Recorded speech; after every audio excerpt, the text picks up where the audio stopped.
Excellent. So Manmeet Singh, we are talking about the 17 United Nations Sustainable Goals today. And tell me how much you know about these goals, what you think, what your priorities are, and how do you think we're moving forward towards achieving these goals?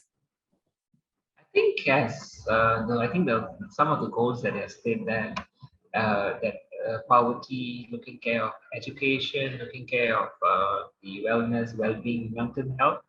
I think on those kind of those front, I feel that we are on a slow growth because of all the pandemic that has happened, um, all the incidents that has happened in the past. We can't take it out of it. And if I'm not mistaken, the goals are no poverty, gender equality is another one, quality of education. So I feel that in that sense, uh, not all of them we are at a positive note, but I think maybe out of the 17, I would say 3 to 4 we are at a positive note. Okay, so the ones that you think that we're moving forward towards, tell me about those. So the ones that I think that we are moving forward, let me just see, I've written it down. I think in the terms of innovation and infrastructure, that is one thing that I'm seeing that we are moving forward. Sustainability, we are, I feel, in that sense. And another one that I feel that we are moving forward with is, what do you call that? Yeah, the partnership and for the goal. So partnership, there you can see a lot of people are collaborating. You can see that industry in terms of industry and innovation, infrastructure, there is a new change of way of working, the new way of doing things because of the pandemic has helped change that. There is a new there is more closer in terms of working and collaborating with people. And this is all due to the innovation and infrastructure of what it's built. So that's what I feel is that.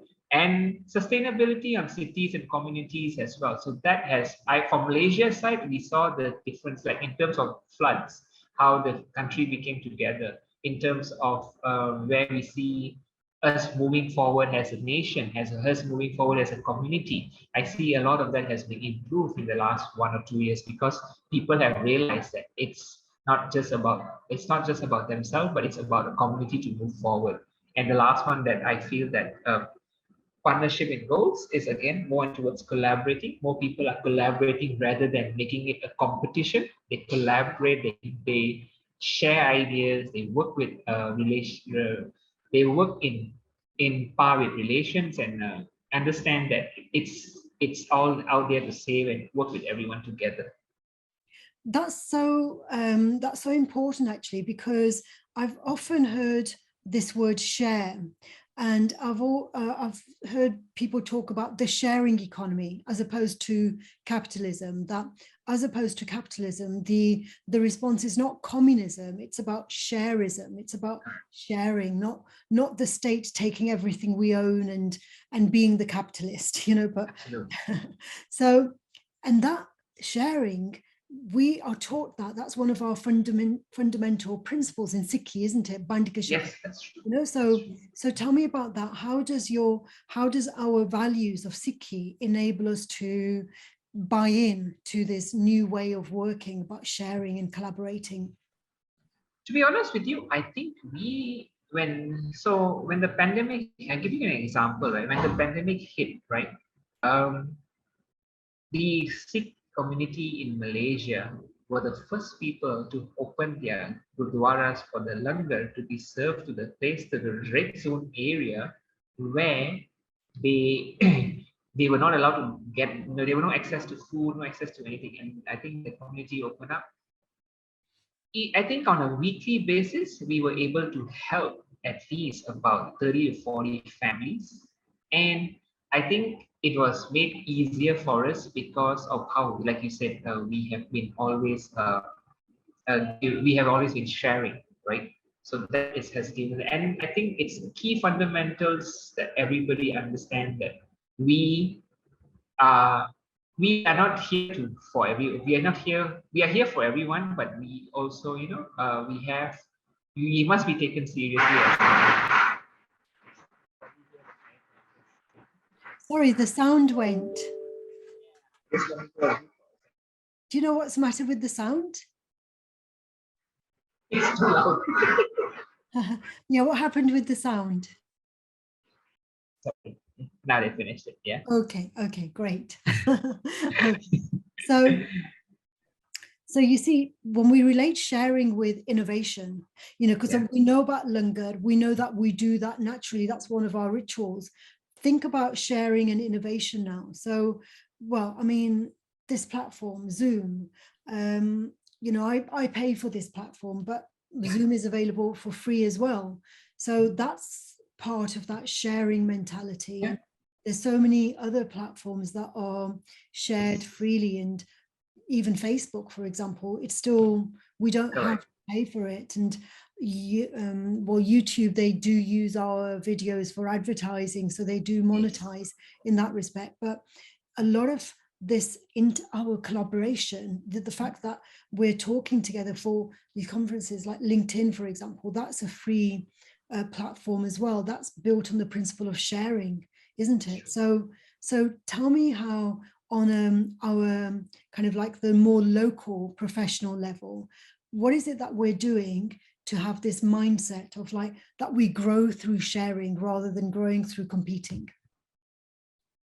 Um, from the Asian context where we see Malaysia, Thailand, Singapore, where I see it on the ground that people are sharing because, and I see a lot of our Punjabis helping out others doing something. So it's like you say, we have this one chapkana and all that, we help, we share with all that, right? So it's the same thing. I think in the ground, on the ground, I can see that today if I am saying that I need some connection or some collaboration with somebody, I'm happy to ask someone and they are willing to help. Like before, it was always, oh, the community helps its own community and stuff like that. So now I think I see a more divergent. I see everybody is diversifying, but I see everybody's coming together that yeah, we need to get out of this, we need to get out together.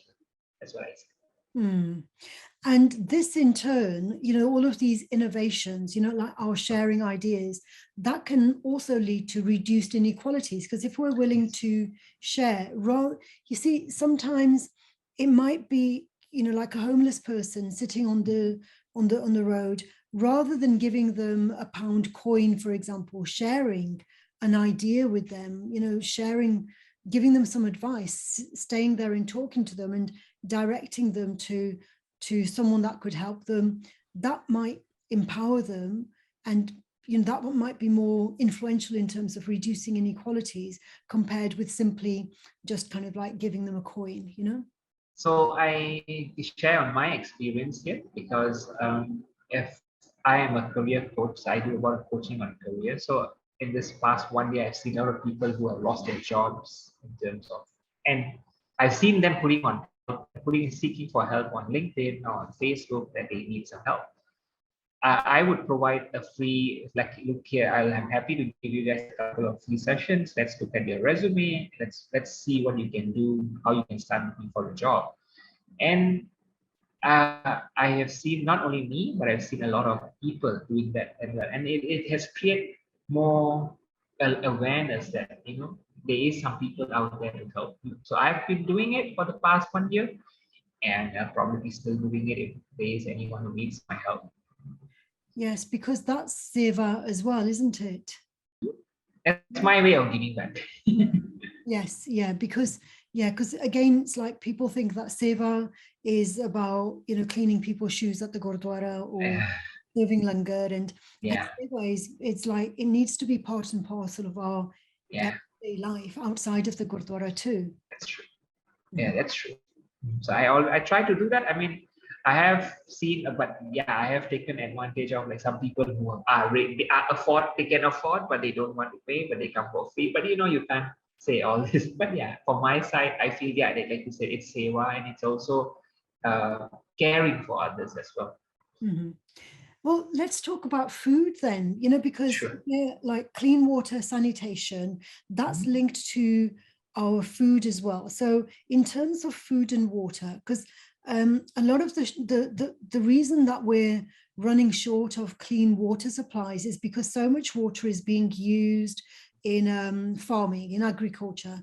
The agriculture for like cattle farming to feed beef and, you know, the meat industry, and there's that overconsumption of meat globally. So again, Sikhi, we're kind of encouraged to be vegetarians, and I would say that maybe the majority of Sikhs are vegetarians, and that fact could lead to more availability of resources that are in short supply, such as water. So what do you think about that? Do you think it's important to advocate for vegetarianism so that we save on resources, not only water but other resources? What's your opinion about that? To be honest with you, my opinion on this is, I think we should educate the people with the right information.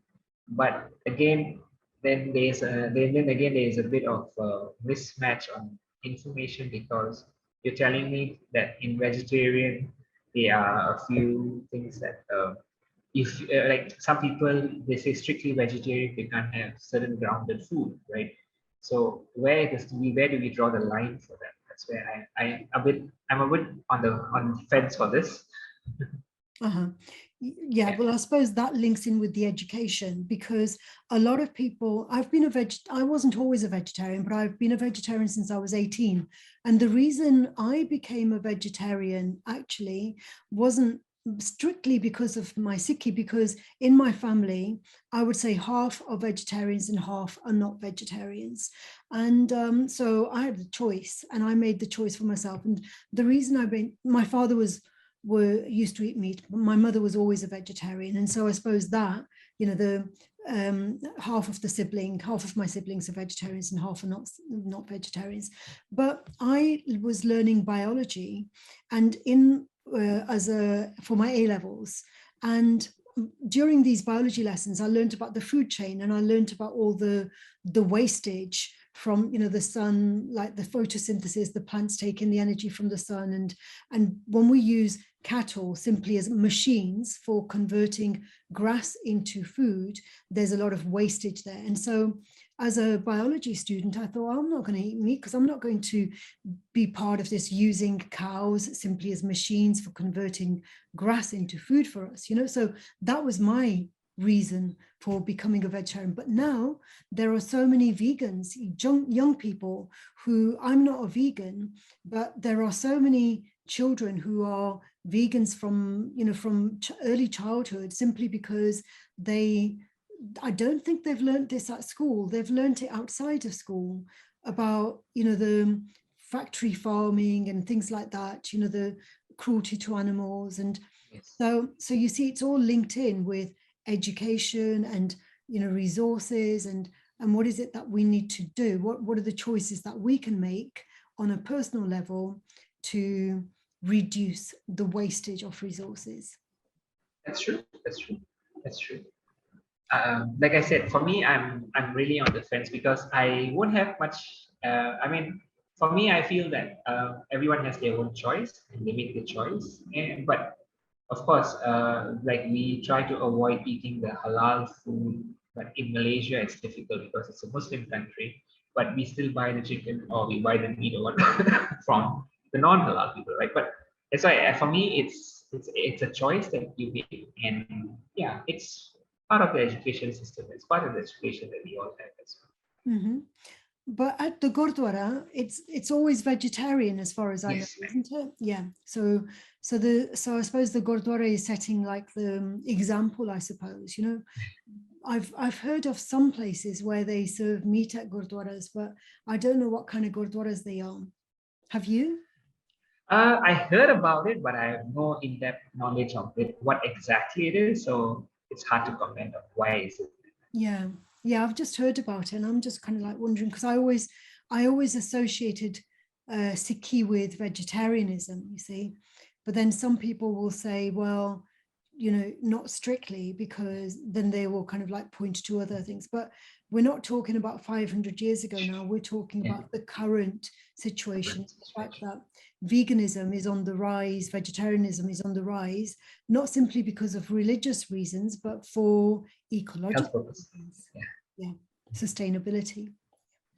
So So you see, but that demonstrates how it's all interlinked, that we can't separate clean water from our decisions about what we choose to eat. That's absolutely right. Yeah, that's absolutely right. So tell me about things like climate action. Do you think that as a community, we're talking as much as we need to about things like, the weather changes and about how we can be part of either co-creating the damage or finding ways to lessen the damage? I think there's a lot of talk, but there's less action to it. And I think we can see it from I mean, from how our climate has changed. Like monsoon in Malaysia used to be in October, November. Suddenly we started seeing monsoon in September onwards. You see? So there was a different, like, why are we seeing so much of rain in September when September is supposed to be a good month? So, and we saw numbers, or even in UK, I think you guys had the most hottest day in this year, I think, right? Recorded or something. So it has changed a few things, right? Yeah. So I feel that there's a lot of talks, but I don't think so. There's a lot of action to it. As a community, as a nation, as everyone, I think it's still lacking behind. Yeah, because even like the projects that we seem to have, the projects could be about feeding the hungry and whatever, but Yes. I have heard of some projects about planting trees, Yes. but not a lot. I haven't heard a lot of focus on, well, what can we do as a community? Because that's Yeah. also seva, isn't it? Things Yes. like planting trees is seva too.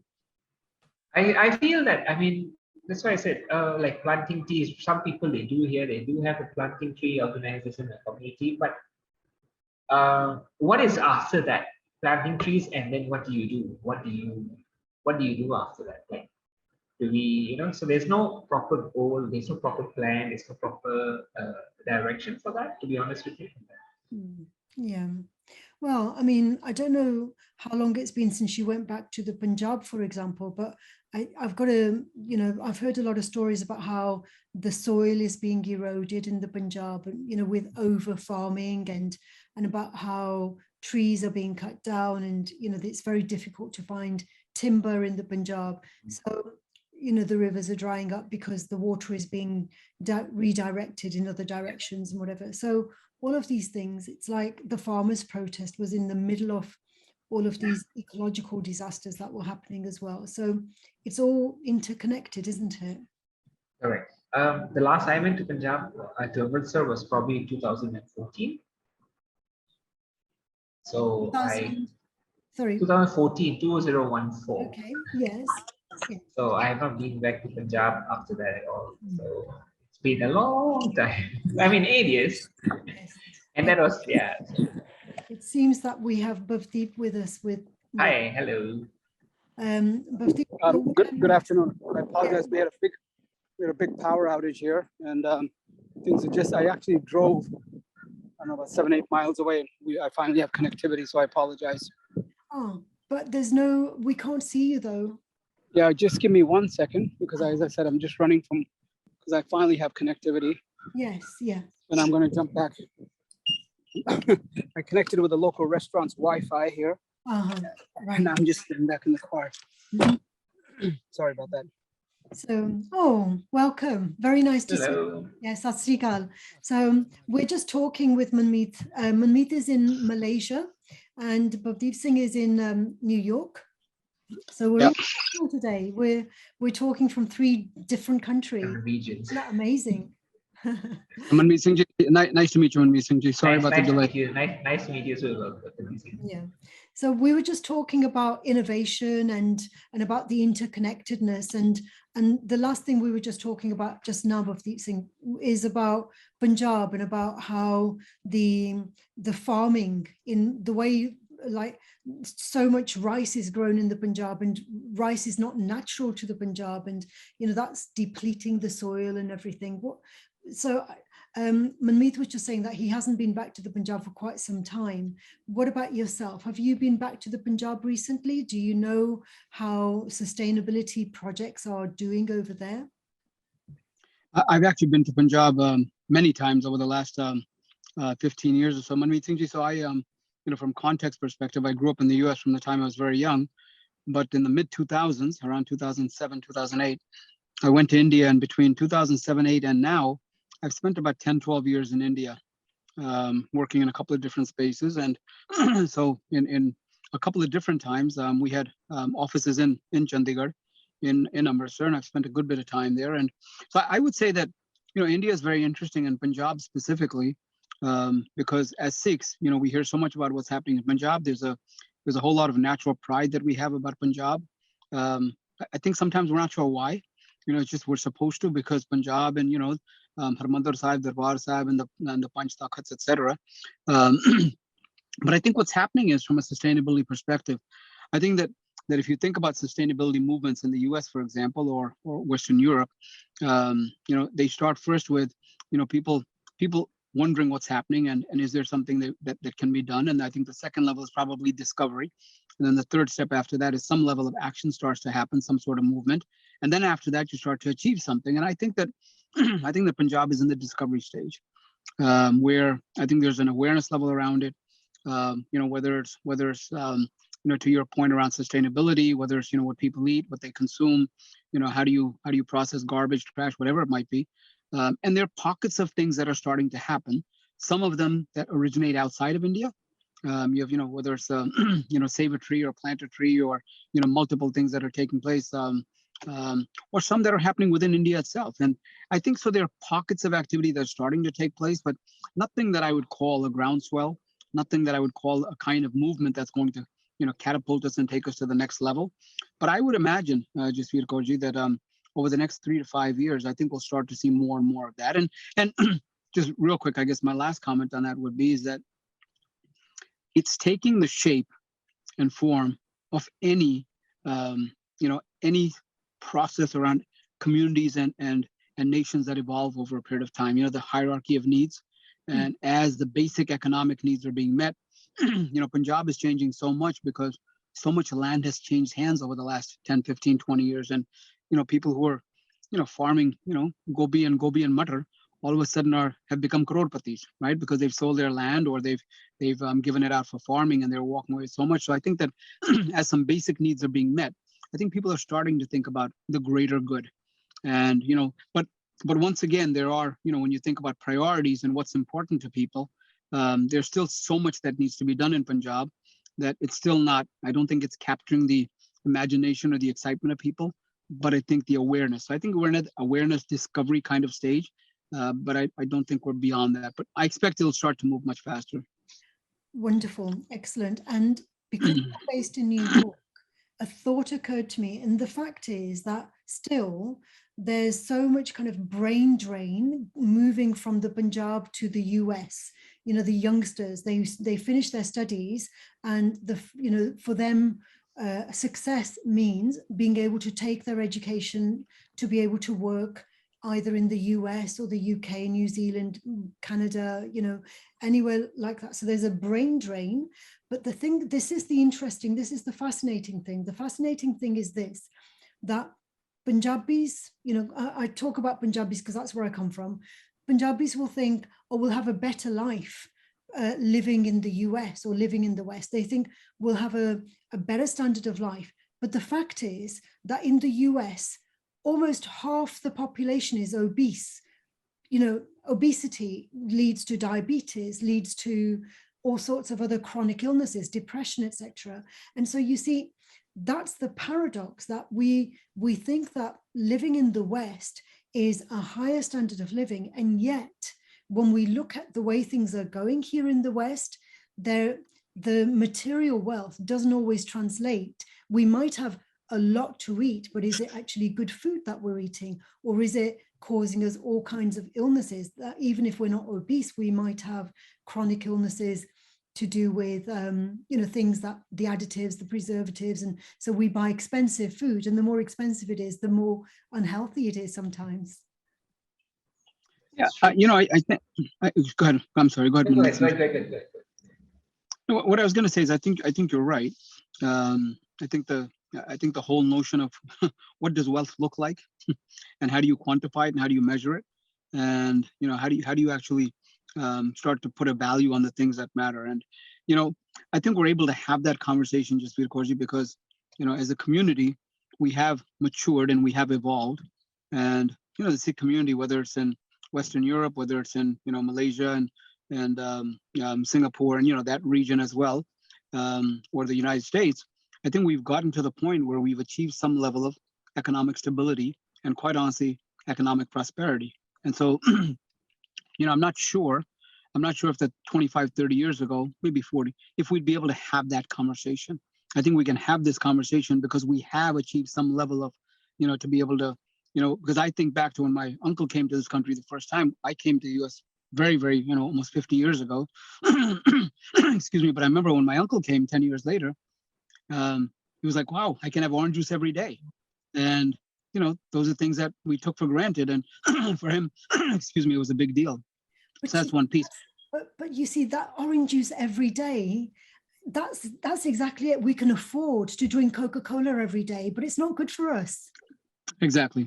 I guess the only thing that the flip side, and I agree with you completely, by the way, because, I'm when I went to India, Manmeet Singh, I was telling Jasveer before that, people said to me, what's, this is like going the wrong way on a one-way street. Everybody's coming here, and, tu wapas ja rahe hain, you want to go back. What's wrong with you? Right? You're doing this all wrong. But I'll tell you one thing that I saw in India as well, though, because as economic prosperity continues to grow and people are doing well, I think what's happening is that you're starting to see even in India, just one second, you're starting to see even in India that wealth is having an impact on how people live their lives.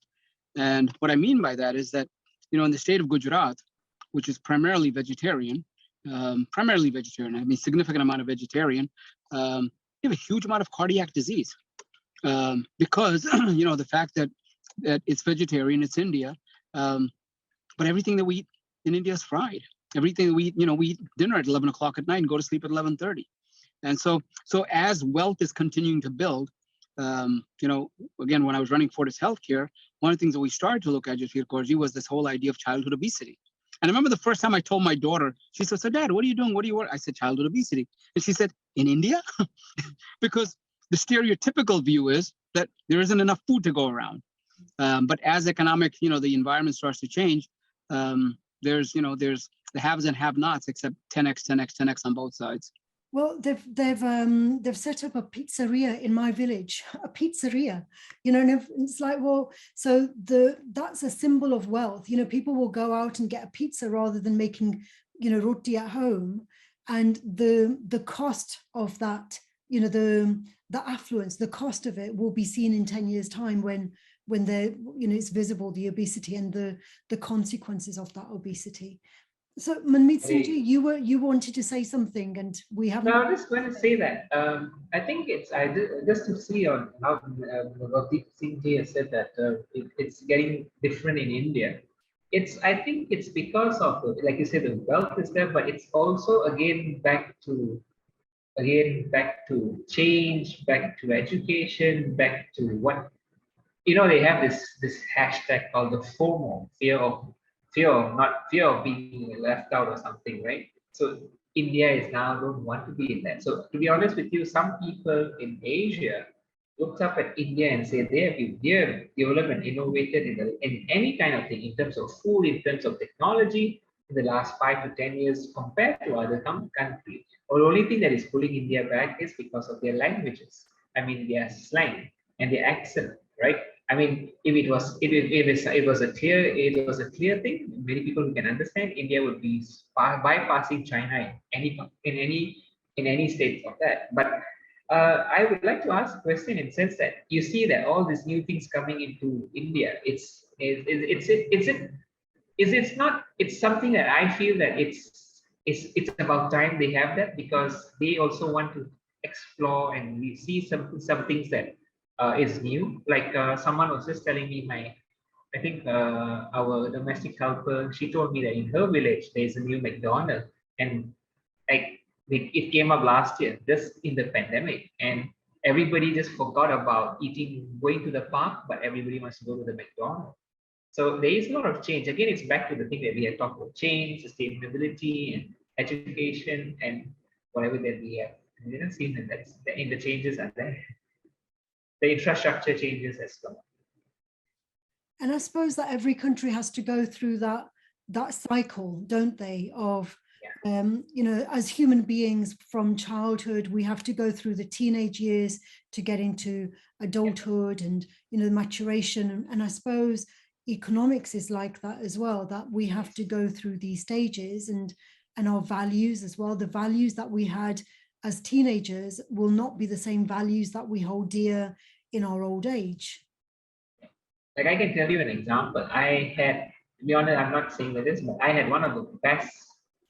I had one of the best shawarma, mutton lamb shawarma in Punjab ever. So I'm like, whoa. When I went back in 2000, it was one of the best tastes I've got. I'm like, whoa, I'm surprised that they can give me that. You see, so it's a different change, and it's all about change. Mm-hmm. Yeah. Okay. So in terms of what is a priority for you, Bhavdeep Singh Ji, which of these goals do you focus on the most? Well, I think it depends on the context, right? If I think about, we just had a conversation about sustainability, for example. If you think about from a way of life, how are we living our lives? The reality is that it's a bit like watching TV. I think about 20 years ago, and Manmeet, I'm not sure what it's like in Malaysia, but I can tell you in the US 20 years ago, if you turn the TV on, you had 6 options, right? You had 2, 4, 5, 7, 9, 11, 13, and that was it. Those are the channel options you had, and you picked one of those. Today, you turn the TV on, and by the way, we found something to watch back then. We found something to watch. Today, when you turn the TV on, there are, without exaggerating, probably 500 options, right? And it's so amusing because I'm sitting there, I have 500 options, and I walk away thinking there's nothing to watch. Right? When I had 5 options, I found something to watch. Now literally 500 options, right? And I sometimes turn the TV off saying there's nothing good on, and that's kind of a little bit about when you think about the way we're living our lives today, whether it's food, whether it's how we spend our time. I can tell you on a personal level, I'm still trying to figure out how to relax and not be go. And I think it's a function of, to your question about, what are the things that matter? I think for me, the stage of life that you're in dictates that materially, because quite honestly, Manmeet and I could be living exactly the same life. And, as best as I can tell, I'm probably a few months older than Manmeet, not more than that though.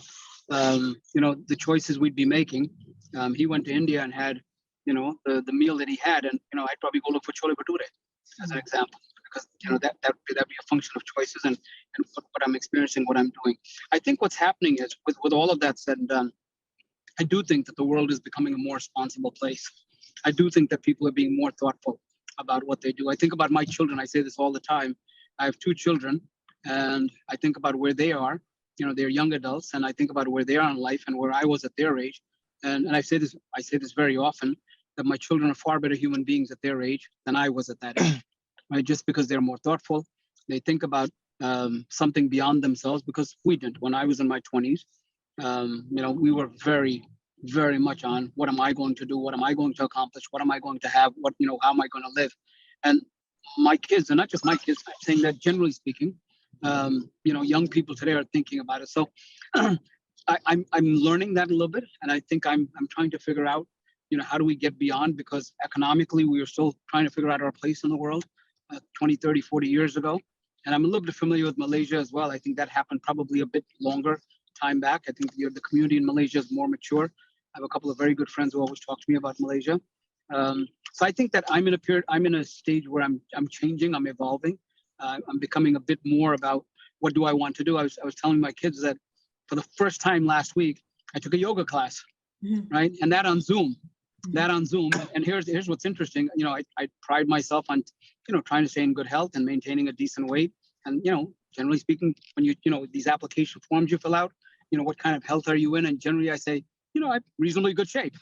So I started this yoga session and the yoga instructor said, well, it's going to be very, very basic. It's going to be very basic. And I said, well, start slow because, I haven't done this before. And we did about 20 minutes. And I said, I thought we were going to do basic. I can't do any of this stuff. Mm. And that's when I realized that I'm actually in pretty bad shape. Mm. Right. And so these are choices. And I think that I'm evolving. And as the world changes and I start thinking about what's important, I think that answer to your question, if you asked me that question a year from now, just to record you, the answer probably would be different. Just like what I'm telling, if you'd asked me a year ago about taking a yoga class, I probably would have scoffed at you and said, not very likely. Mm-hmm. Yeah, absolutely. So things are changing all the time. But when you talk, as you were talking, you mentioned the word economics earlier, and that Manmeet and myself, we talked a little bit about the economic situation here in the UK, which had an impact on the whole global economy, you know, in an indirect way. And that demonstrates the interconnectedness of everything, that in one country, the prime minister can resign in one country, or the prime minister can say we're cutting taxes for the highest earners. And that, just the fact that, you know, they've changed a policy in one country about cutting taxes and borrowing more money, that spooked the markets, which has an impact on businesses not even based in the UK. Isn't that interesting? Isn't that kind of remarkable? That we thought that by coming out of the European Union, like the Brexit, we thought that being independent from Europe, that would give the UK more autonomy to make decisions, political decisions that were independent of everyone else. But economics shows us that no country is independent, because the economics in one country will have an impact indirectly on anyone else that it's trading with. Yeah, it's delinking is a myth, right? And I guess the first thing I should tell you is that everything that's happening in the UK, apart from any economic impact, it's given all the late night show hosts a tremendous amount of material from a humor perspective. I mean, this is all we're reading, this is all we're seeing. And so that's become quite interesting. So certainly there's an impact there. There's no delinking on humor. But economically, one is the real impact of actual money that flows back and forth. Two is the whole notion that if this had happened 20 years ago, 30 years ago, I would imagine half the United States wouldn't have even known about it, just because you'd have to pick up the paper and read it. But information being what it is today and the transparency we have today, it's massive, because there is, any economic environment and what happens to the markets. So much of this is driven by his faith and how people feel about things, right? And that's why they buy things or sell things, and think a house is worth $1 million versus $2 million. It's a function of that. So yeah, I think it apart from the real dollars and cents and pounds and euros that are going back and forth, it's the whole notion of linkage, and it's not just a commercial linkage anymore. It's a linkage on every level, from start to finish. Mm-hmm. Yeah, and this kind of distribution of like the economic kind of interrelatedness, it has an impact on all of these sustainability issues, because in terms of poverty, in terms of hunger, in terms of equalities, and in what way do you think that economics or uncertainty in economics can have a knock-on impact on sustainability in different areas? Manmeet Singh, what do you think? Sorry.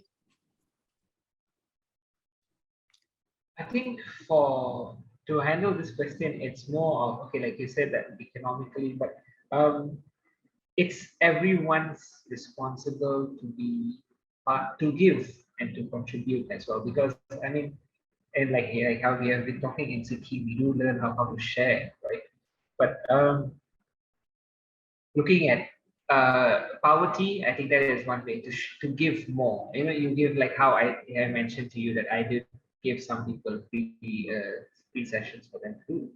That can help them from getting out of poverty, can help people from getting out of that situation that they are in, but the only thing that I would say is the gender equality. I would say that in that respect, I don't think it relies 100% on the economy, because it is everyone's. Now it's becoming more of a visibility of all this LGBTQ, all that going on, and it's becoming more visible. People now are not afraid to tell or to share what they are, or what they feel, or how their friends or etc. family member is, or whatever it is. It has become a way where people has just let's say let's just move on from the point and let's take a step. So they're not afraid. I don't see it directly impact to the economic, the economical curve, but I see that that's a people's way of doing. But for poverty, for others like food, lack shortage of food, yes, that is all part of the economical cycle as well. Well, the thing is, you see, with gender equality, it's linked with economics, and I'll explain why I think it's linked with economics, that a lot of the gender equality in the West, we look at it in economical terms. For example, we look at Afghanistan and we say, oh, the women are oppressed because they can't go out to work, even though they may be working at home. They might be cooking, they might be cleaning, they might be embroidering, they might be making clothes, but because they're not getting paid for any of that work, then we say there is gender inequality, because the work that is done outside the house is paid and the work that's done inside the house is not paid, you see? Agree to that? The one thing that I would add, just for your core, is that I think when it comes to whether it's sustainability, whether it's quality issues in general, right? The whole idea of whether it's Black Lives Matter, which is so big in the U.S., or gender, the various topics that the world is talking about today. I think that the economic environment has, may have a little bit of an impact here or there, but I think those things probably push on, especially in the face of some significant event that captures the imagination or the emotions of people.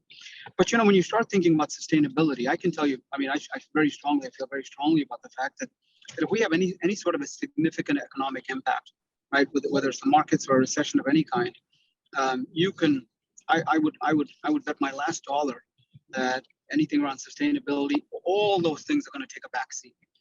All of those things, because if a company is struggling for economic viability or just business viability, they're not going to be thinking about introducing a solar roof program, for example.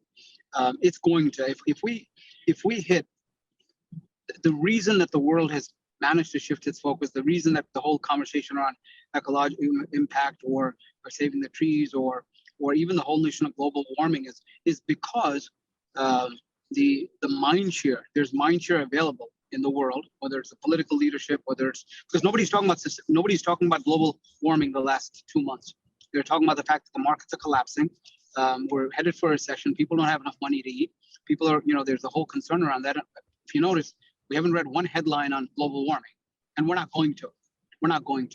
It's when we have economic stability, when we have growth, when people feel good about things, when there's actual disposable resources, money, time, people, whatever it might be, that you have those conversations. So I think we get into any sort of a sustainable economic downturn.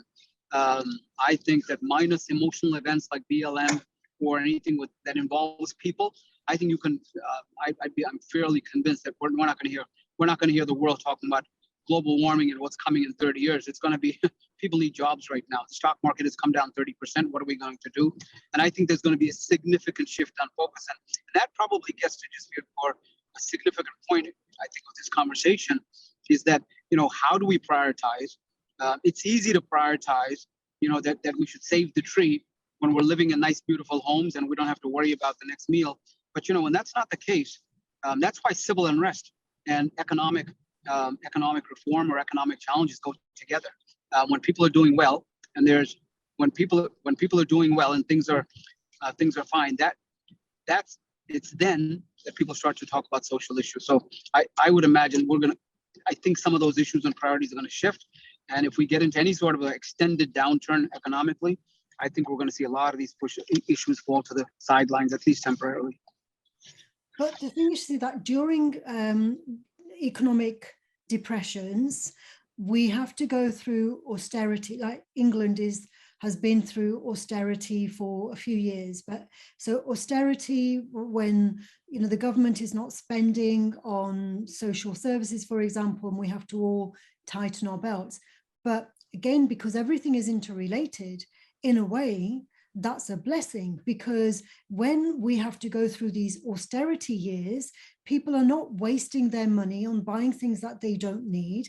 People are recycling things naturally without anyone having to encourage them to recycle things. And so in a way, it's more sustainable. An economic downturn can have the side effect of less wastage.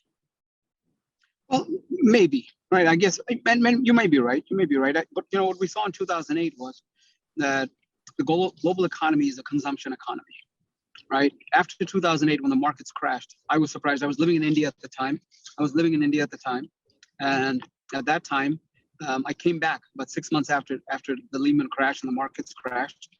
And I thought to myself, the restaurants are going to be empty and it's going to be quiet.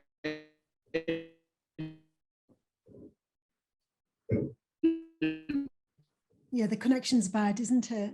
Yeah, the connection's a bit distorted. So, Manmeet Singh, while we're waiting for Bhavdeep Singh to recover the connection, you what are your comments on this? So, do you think that austerity could be a blessing in disguise? Am I hearing you, or sorry? Because I just heard you saying something, but your voice is muffled as well. Yeah, the sound, I couldn't actually hear Bhavdeep Singh. Restaurant. People going to fast food, went to McDonald's and whatever it might be. And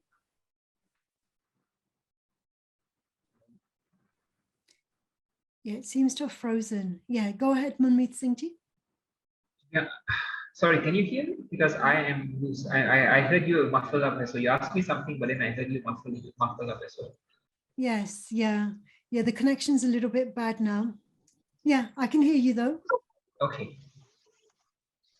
Yeah, so I was asking you if austerity is a blessing in disguise, that it forces us to be more thoughtful about what we consume and what we waste. Yeah, it is. It is. I would say that it is. It has become more of a blessing in disguise, and it has helped. It has helped. What I mean, differentiating different things and differentiating whatever we do or what. Yeah, that's my thing. For example, even through the pandemic, the pandemic, nature kind of flourished when people were not going out as much. They weren't traveling as much. Nature flourished during those years, didn't it? Yes, you're right. Yeah. It was a different kind of different kind of nature. Everything was just clean, right? The air was cleaner. The wind, everything was much more better. Okay. Yeah, Bhavdeep Singh ji, you're back now. Yeah, I'm back, and Wi-Fi is restored as well. What I was going to say, what I tried to say earlier was that I think that in a down environment, it's a bit like when I think about my time running companies. When things are good, when sales are good, profits are good, the company starts to focus on training. You start to focus on safety. You start to focus on CSR programs. But one challenging quarter, and when things are good, we talk about the fact that training is a priority for the company, and employee welfare is very important, and this is what we stand for. One bad quarter, and it's all out the door, right? It's a function of priorities, and I've seen this, and guilty as charged. I've done that as well. I've done that in running businesses, and I think that similarly, I think that an economic, while I agree with you, and I'm not sure, Jasir Kaurji, if it's material enough in terms of the people that do get engaged, that we are thinking about a calmer, quieter life. I started to mention earlier that in 2008, after the Lehman crisis, I'm not sure if you heard that last part, but when I was in India, but I came back 6 months later, expecting to see exactly what you just described. But that wasn't the case, because we're such a strong consumption economy. We're such a strong economy where, this whole idea of the great resignation, right? And what's happening, at least in the United States, is a function of the fact that because money's been given out and governments have been handing out to people who all of a sudden people are saying, well, why should I work then? Because and it's not that people are taking that money and saving it. We're a consumption globally, any evolved environment. And I've spent some time in Kuala Lumpur, and I've spent some time in different parts of Europe and the Middle East and Southeast Asia and North America. We're a consumption economy everywhere we go. I was in the Philippines about a month back, and where there's money, so I would say that, and this is the thoughtful, provocative conversation to have here, is in an environment where we're potentially facing some sort of economic challenge, is what can we do, and what and I think about the Sikh community. What can the Sikh community do to start playing a role? Just to recall, you and I had this conversation when we met a couple of months back, is that, my view, Manmeet Singh, is that going forward, the Sikh Panth is going to play a bigger and bigger role in doing some of the things that you're talking about. And the word I always use is that for 25 million people in the next 10, 15, 20 years, we're going to have a massively disproportionate impact on the world, right? My children were watching TV last night, and there was a Sardar rapper, his dadi was down to here, a Sardar rapper who's become a huge deal in India right now. He's huge, dadi down to here, right? 10 years ago, you wouldn't have seen that, or you would have seen somebody with a, with a trimmed dadi or whatever it might be, but, full. I mean, and so I think that the kind of change, the kind of evolvement, and as a community that things happen, if it does start to happen, somewhere along the way, and probably a longer topic, I see that the Panth and the Sikh community will play a significant role in it, in terms of what's happening, and because at the end of the day, it doesn't take a million people to drive change. It just takes a handful of people. And I think potentially, I'm astonished by, having been in this country for 40, 50 years almost, is how much time we've spent trying to educate people. How many nares and bole so nihal and parades and all sorts of things we've done to get people to understand who the Sikh community is. And yet, interestingly enough, and this goes right back to the heart of the conversation this week, Gaurji. Interestingly enough, it's been the last 2-3 years through Seva, right? The world is recognizing who the Sikh Panth is in India, right? Everywhere. I'm sure this happened in the UK. I know it did happen. I'm sure it happened in Kuala Lumpur and places like that as well, where at times of COVID, Sikh gurdwaras were feeding tens of thousands of people, right? It was Seva, which is the crux of the conversation almost, is, so somewhere along the way, and again, probably a longer conversation at a different time, I see the Sikh community playing a big role. If there's going to be, the optimist side of the conversation, if there's going to be a change, good Lord, I think the Panth is going to be right smack in the middle of it, and young people like Manmeet Singh are going to be leading the way. Just Veerkar, you and I will be in the back. You and I will be in the back pushing up everybody, but Manmeet Singh, we're going to be right behind you, brother. That's right. Yes. I'm not that young, bro. So related to that, related to the economics thing, it's that the concept of living within our means. One of the reasons that the markets were spooked when the UK Chancellor said, "Oh, we're going to borrow money to fund tax cuts for the rich." Why did the markets get spooked? Because it shows that this country doesn't know how to live within its means, basically. And that's a fundamental principle. And it's important because we know, don't we, that so many Punjabi farmers borrow money. They take out these loans and then they can't repay the loans, and then they end up committing suicide. Either they're borrowing money to buy the seeds, or they're borrowing money for weddings, and whatever it is. But it's this whole concept of not living within our means, which creates economic problems that are overwhelming, and there seems to be no way out. So that's linked to education. What are we doing as Sikhs to educate our people not to take out loans that they will never be able to afford to pay back? I think that's not only happening in the UK, it's happening here as well. That people are now seeing themselves being in debts because of what they have.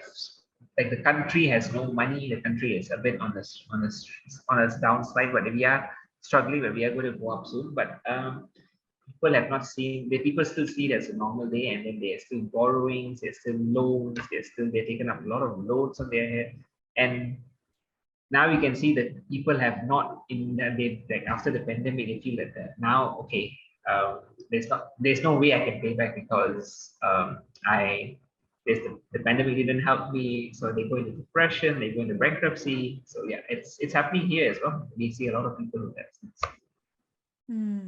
Yes, so that's something that's linked to the well-being. Can you imagine the amount of stress and the breakup of families because somebody in the family has taken out a loan that it's overwhelming, and that can break up, it can lead to divorce, it can lead to homelessness, it can lead to all sorts of other things. So that one economical, here there's, in my view, there's not enough education at an early age for people to say, look, those loans can be, unless you know exactly what you're doing and you've got like the safety nets in case things go wrong, you're, it's best to avoid them.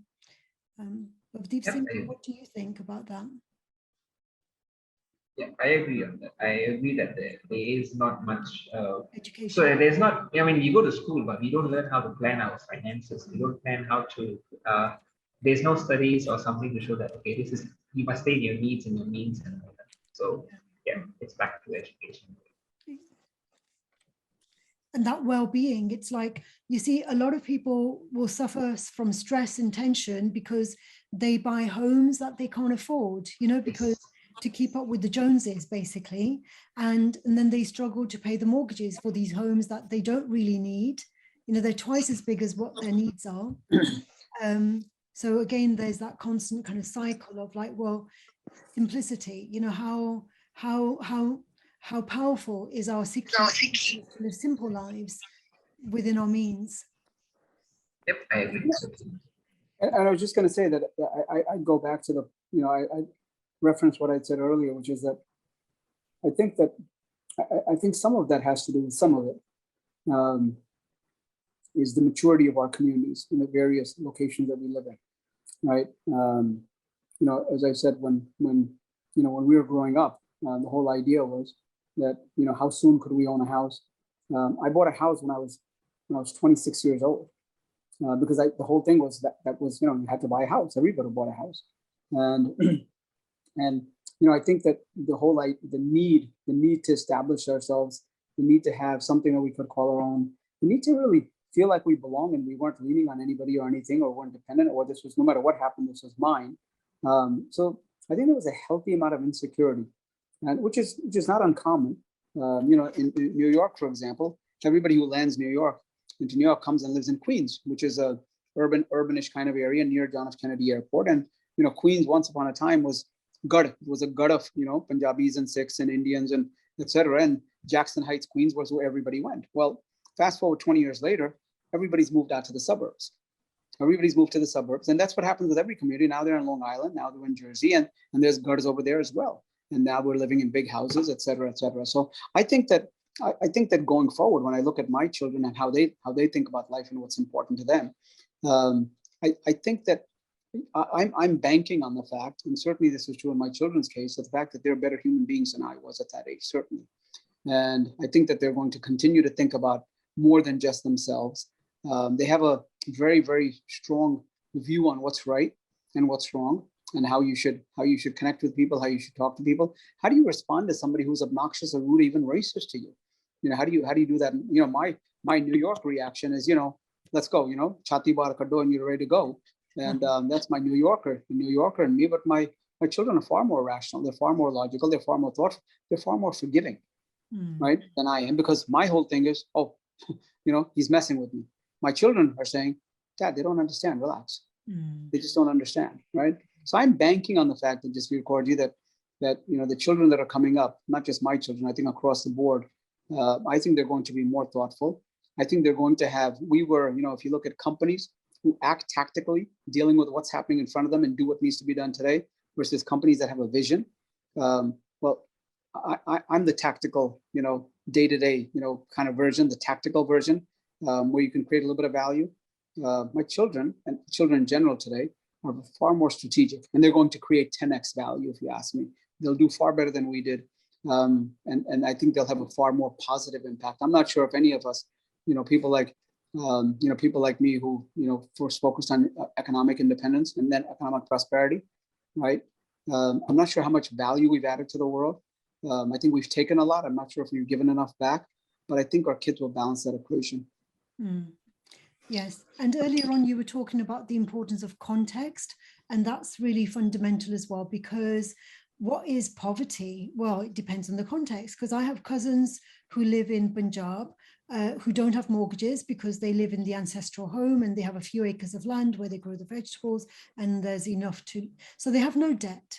Whereas I have cousins here in England who, like myself, it's like we we will have mortgages, so it's like going to work is not really an option, because it's like without working, you can't pay off your mortgage. So it's not like you can just kind of relax. Like my cousins can just relax on days for a few weeks. They can just relax if they want to, because they don't have loans. So you see, who is poorer? The person with the big mortgage who has to go to work, or the person with no mortgage who, is free to do whatever they like, because there's no money lender on their back saying, well, I will take away your home if you don't pay that mortgage. So poverty. I think the question, along with who's poor, who's richer, is who's more content, right? Who's more content, and whatever the outcome might be, because whether it's having a mortgage or not, who's more content? Who's actually okay with where they are, and it's not a function of wanting and needing and desiring more, because I think you're right. I think the whole idea of how we define what does good look like, right? We say this in corporate America a lot. What is good like? What are we solving for? So I think sometimes we have to ask ourselves the question: what are we solving for, right? We live in nice houses.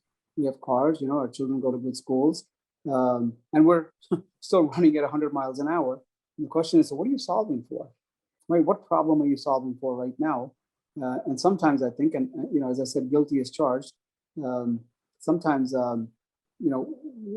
we may be creating a problem instead of solving for something, and that's something we should probably be mindful of. So the context piece does help. I think that if you think about the community where we are, what do we want in life? There's so much happening right now in the U.S., for example. Sikhs are playing such a big role in the entrepreneurial space. Sikhs are playing such a big role in healthcare, such a big role in technology, and it's almost as if I had a young man say to me this week. This is God's honest truth. There's no exaggeration here. He's 18 years old, 19 years old. He's in the second year of college, and he said to me, and I quote, he said, "Look, he came to me, and I do a lot of coaching and mentoring, and he said, look, Uncle, I need your help. I want to do this." He said, I don't want to be a failure and just end up making like $600,000-700,000 a year, and I'm thinking to myself, what is wrong with you? $600,000-700,000 a year puts you in the top 0.1% in this country, and he deems it as a failure because his measure of success is how much money is he making. So if he's not making over $1 million a year, right, he deems himself to be a failure, and that's really scary. That's really scary. So the conversation I had with him, and again, this lens, his name is Harjab Singh, and I said, Harjab Singh, your thought process should not be on how much money you're making. Your thought process should be on how much impact are you having? How much impact are you having? And impact can be, whether it's your family life, your children, your siblings, your parents, your neighbors. What kind of impact are you having on the world around you? What will people say about you when you're gone? Nobody's going to say how much money you had. Nobody cares. Everybody has money. So I think the context piece is that here's an 18-year-old young man who deems if he makes $700,000 a year, that he is a failure. He's a failure, right? He's a failure. Versus, to your point about your cousins in India and my cousins in India, who's sitting in a 1,500 square foot house that's completely paid for, and probably making to the tune of $15,000-20,000 a year, and life is good. Life is good. So I think the context piece is really significant. That's right. And they might not have a car, but they don't need a car because everyone that they love lives close enough to them that they don't need. They can just walk out to the Khan and get their ration and whatever. So yeah, and then they get pakode and chai at 5 o'clock. I mean, life is good. What else do you need? They don't need to go to the gym because they get the exercise they need. Going to the kid and back. Yeah. Don't forget the pakode and chai. Okay. Excellent. All right, wonderful. Well, thank you very much, Manmeet. Do you have anything more to say? I think I'm good. I think I've learned a lot from this conversation, in fact, actually. So yeah, a lot. And thank you so much for having me on the call. Yeah, it's been wonderful. It's been really inspiring speaking with you both. And